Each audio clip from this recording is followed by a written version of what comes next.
இந்த ₹1 coin can improve your decision makings. ஒரு 5 வருஷத்துக்கு முன்னாடி நானும் என்னோட ஃப்ரெண்ட்ஸும் சேர்ந்து வெளில சாப்பிட போலான்னு முடிவு பண்ணப்போ, எந்த கடைக்கு சாப்பிட போலான்ற டிசிஷனை என்னைய எடுக்க சொன்னாங்க. நாங்க இருக்க இடத்த சுற்றி ஒரு கடை பிரியாணிக்குனே ஃபேமஸ், இன்னொரு கடை தோசைக்குனே ஃபேமஸ் அப்படின்ட்டு ஒவ்வொரு கடையும் ஒவ்வொரு விஷயத்துல நல்லா இருக்கும்.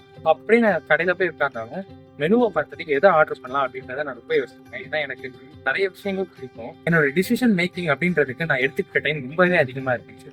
ஸோ அதை எப்படி கம்மி பண்ணலாம் அப்படின்னு பார்க்கப்போ I found out this coin trick. இதுக்கு முன்னாடி நீங்க உங்களை இம்ப்ரூவ் பண்ணிக்கணும் அப்படின்னு நினைச்சீங்கன்னா மறக்காம சப்ஸ்கிரைப் பண்ணி. ஆனா இந்த ட்ரிக் நம்ம காயின் டாஸ் பண்ற மாதிரி தான். பட் இதுல ஒரு சின்ன டிஃபரன்ஸ் என்ன அப்படின்னா, நம்ம காயின் டாஸ் பண்ணும்போது டேர்டில்ஸ்ல நம்மளோட டிசிஷனை சூஸ் பண்ணிட்டு அந்த காயினை நம்ம டாஸ் பண்ணும்போது நம்ம மைண்ட்ல நமக்கு ஒரு தாட் இருக்கும், லைக் ஹெட் விழுந்தா நல்லா இருக்கும், இல்லை டெயின் விழுந்தா நல்லா இருக்கும் அப்படின்னு.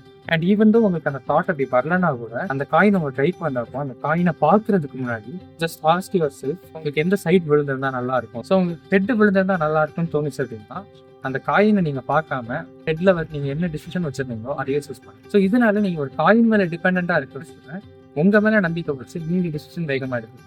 அதனாலதான் சொல்றேன்,